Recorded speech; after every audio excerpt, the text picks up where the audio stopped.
Hello à tous, on se retrouve pour une analyse de Solana, Sol USDT. Alors c'est vrai que c'était l'une des premières vidéos que j'avais faites, que j'ai supprimée, donc là je la refais. Je vais dire globalement la même chose, mais bon là avec un petit peu plus d'informations notamment. Ici, on va être obligé de passer par du fondamental, parce que beaucoup oublient le scam qu'est Solana, beaucoup oublient aussi la chart, ok, de Solana en monthly. Et du coup, bah, on a beaucoup de hype sur quelque chose qui a des fondamentaux, on va dire, totalement pipotés, et ce, depuis le bull run précédent. Donc on va regarder vraiment tout ça. Avant de commencer, n'hésitez pas à rejoindre le canal Telegram qui est disponible en commentaire ou en description. Vous recevrez toutes les news que vous devez absolument savoir sur le marché des crypto-monnaies en instantané. Vous aurez également accès aux annonces économiques, à mon sentiment sur le marché, à des signaux de trading et bien plus encore. Donc tout est dans la description et dans les commentaires. Et puis nous on commence tout de suite. L'analyse, c'est parti.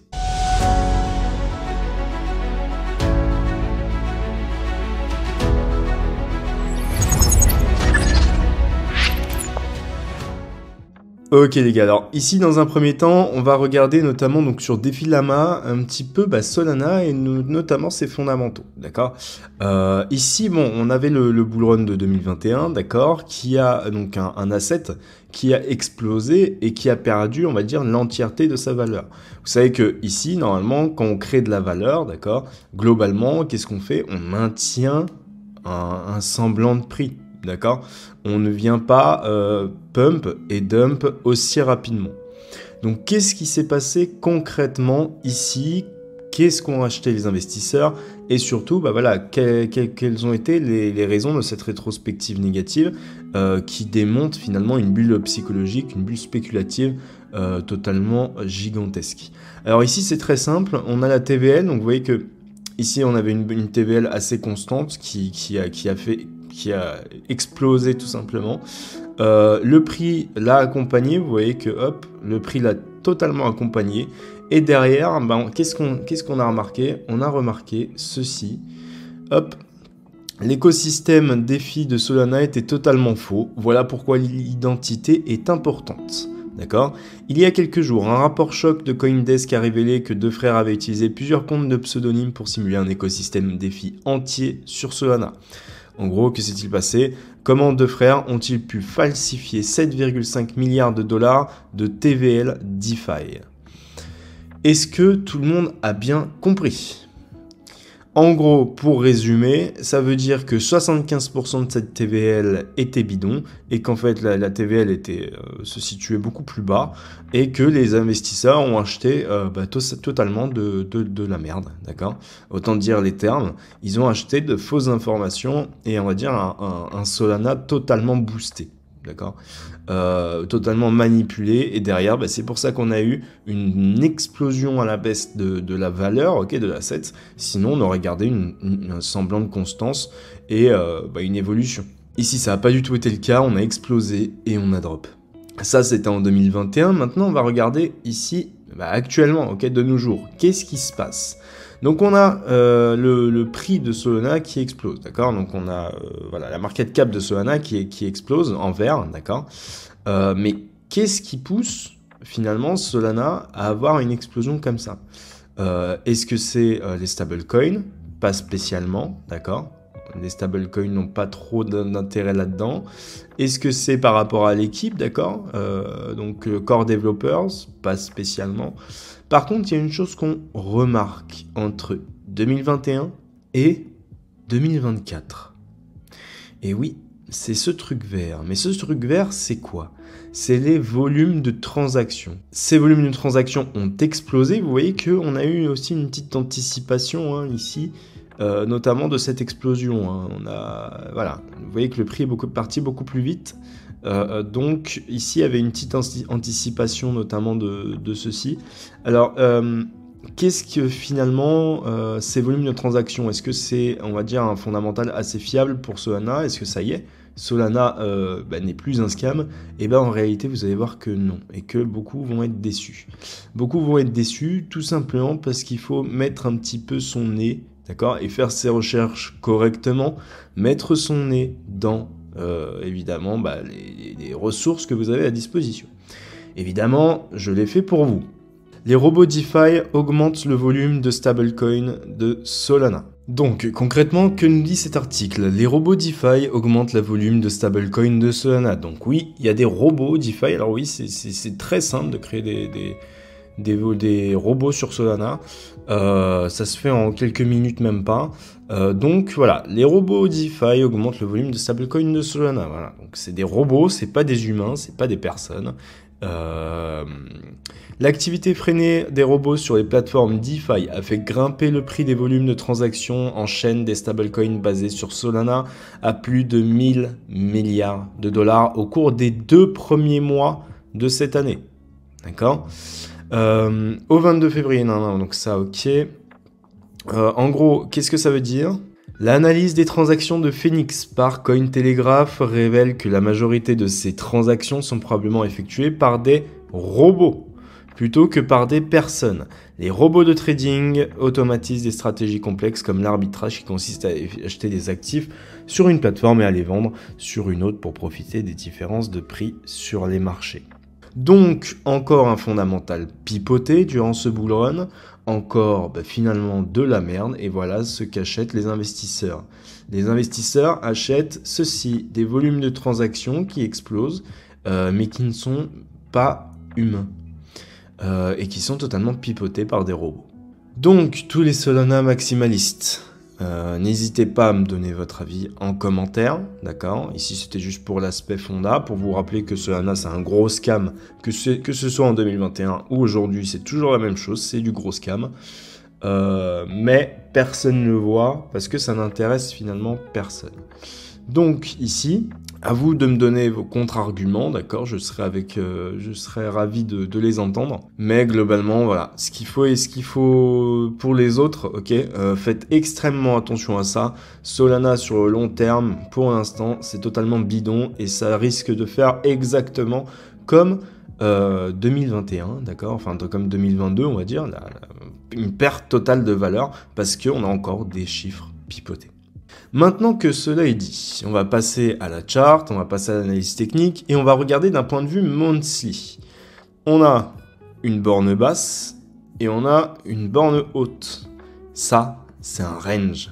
D'accord? Ici, la seule analyse technique que vous pouvez faire et la seule chose que vous pouvez constater, c'est qu'on a une borne haute, une borne basse et qu'on fait du pump and dump. Pump and dump.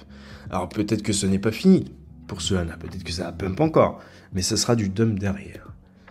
Et oui, c'est pour l'instant ça Solana, et ça complète finalement les fondamentaux qu'on a vus, parce que un asset qui a des fondamentaux pipotés ne peut pas obtenir une charte saine et une création de valeur saine. Maintenant, ce qu'on va regarder, c'est notamment l'interne, d'accord? Qu'est-ce qui se passe en interne? Qu'est-ce qui se passe sur les structures actuelles? Quelles sont les prévisions, finalement? Bon, d'un point de vue psychologique, on est déjà bien avancé, ok? On a fait le disbelief, hope, optimisme. On attendrait peut-être belief, thrill, euphorie, donc probablement que, voilà, comme je vous l'ai dit, on n'est peut-être pas spécialement en fin de cycle, mais on commence à s'approcher des phases avancées. Donc attention, ok, tous ceux qui rentrent à partir de maintenant, enfin peut-être pas maintenant tout de suite parce qu'on va également analyser ce qui se passe là, mais tous ceux qui rentrent à partir de maintenant, faites attention, n'oubliez pas de vendre parce que vous êtes sur un actif totalement spéculatif qui n'a aucun fondamental derrière. Donc, on est arrivé dans notre sell zone, d'accord? On avait ce drop, on est arrivé dans notre sell zone et il y a eu une grosse prise de profit sur cette zone-là. D'accord, alors est-ce que pour l'instant ça c'est négatif? Non, parce que pour l'instant le mouvement actuellement est correctif. Ce qu'on cherche c'est une correction qui va se faire en 3 temps, en A, en B, en C. Ici vous voyez que ça c'était ce que j'avais dessiné avant, au début, à la création de la chaîne. Donc c'est-à-dire il y a 1 mois et demi de ça. Il y a 2 mois pratiquement. Donc ici, je vais mettre à jour mon analyse et vous allez voir que c'est plutôt simple. On a notre A, là on a notre B, et on attend notre C. C'est tout. D'accord? Ici, pour moi, quand je vois ça, c'est pas haussier. Pourquoi? Parce que ici, j'ai une correction baissière, d'accord, qui m'annonce de la vente, qui va me venir faire me chercher ma C. Une fois la C obtenue, qu'on a tapé dans l'order block et qu'on est venu taper sur les 38,2 notamment, et ben ensuite on pourra continuer l'accélération et c'est là que Solana pourra continuer sa hausse, ok, d'un point de vue technique trading. Investissement, ça marche aussi, mais investissement court terme, moyen terme, ok, n'essayez pas d'avoir du Solana à je ne sais quel prix, arrêtez d'écouter tout ce que vous entendez à droite, à gauche, Solana 500 balles, Solana 600 balles, Solana 800 balles. Il n'y a aucune spéculation de prix à avoir sur un asset qui ne crée pas de valeur et qui essaye de douiller tout le monde durant le bull run précédent et ce bull run aujourd'hui. D'accord? C'est extrêmement important. C'est comme ça que vous vous planterez. C'est en écoutant tout le monde que vous vous planterez. Tout le monde parle de Solana. Et bah, ça veut dire que Solana, c'est de la merde.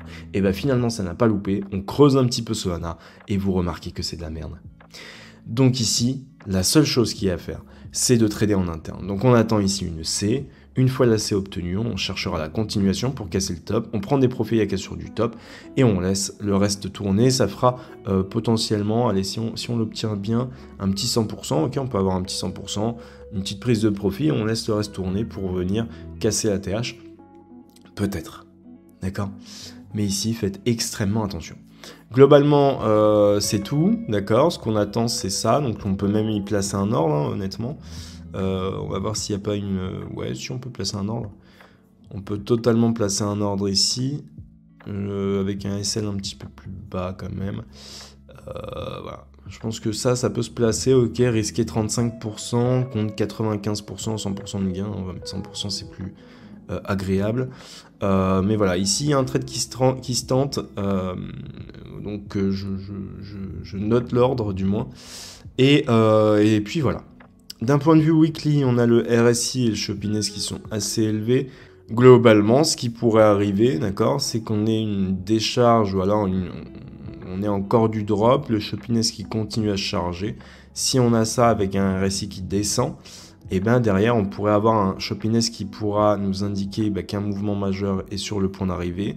Parce que oui, maintenant, je vous ai expliqué sur le canal Telegram, donc n'hésitez pas à le rejoindre, je vous balance vraiment de l'or. C'est le canal Telegram à absolument rejoindre. Donc dans le canal discussion, on avait vu le Chopiness Index. Je vous avais fait toute une explication, tout un cours autour de ça, comment l'utiliser. Et du coup, là, on l'utilise parce que je l'avais sur la chart. Donc écoute, je me suis dit qu'on allait regarder ça. Donc globalement, le Chopiness, il dit quoi? Il dit qu'il est surchargé. Il dit que le RSI était quand même assez élevé. Donc on fait attention à un mouvement baissier, d'accord, notamment sur le RSI et un Chopiness qui va venir se décharger, effectuer un mouvement directionnel. Donc là, ça veut dire qu'il y a un mouvement qui est en train de se préparer, lequel, je pense que c'est potentiellement baissier, ou alors s'il continue de se charger comme ça, d'accord, et il reste là-haut pendant que la charte descend, ça veut dire qu'ensuite l'accélération, c'est plus une accélération qu'on cherchera, d'accord, avec un Chopiness chargé qui risque de se décharger. Tout simplement. Pour ceux que j'ai perdu avec le Chopiness, ne prenez pas ça en compte, d'accord. Ici, c'est juste pour expliquer que, tout simplement, on attend un mouvement directionnel, soit à la baisse, soit à la hausse. Ici, en théorie, il y a plus de probabilité que ce soit à la baisse, tout simplement. Mais globalement, il n'y a rien, à part ici une résistance, donc qui se situe dans l'order block. Voilà, vous voyez, pile sur les 38,2 ou un petit peu en dessous. Donc avec une zone de POC ici, d'accord, où ici on a pas mal de volume, notamment dans cette poussée-là. Donc ça c'est intéressant, d'accord. Ça nous conforte en fait dans notre entrée. Je pense que ça pourrait être une bonne entrée pour la continuation, pour jouer la continuation. C'est tout pour le sol. J'espère en tout cas que ça vous aura aidé. N'hésitez pas à me donner votre avis en commentaire. Je pense vous avoir fait une analyse vraiment assez complète sur le sol, où je vous ai bien tout expliqué. Il y a un petit peu de fonda. Alors c'est très rare quand je fais du fonda, mais là c'était extrêmement important pour que vous vous rappeliez quand même que Solana, c'est un gros scam. Ok, bon, vous avez le plan, bon courage à vous, faites attention à vous sur les marchés financiers, n'oubliez pas de rejoindre le canal Telegram, et puis à la prochaine, ciao.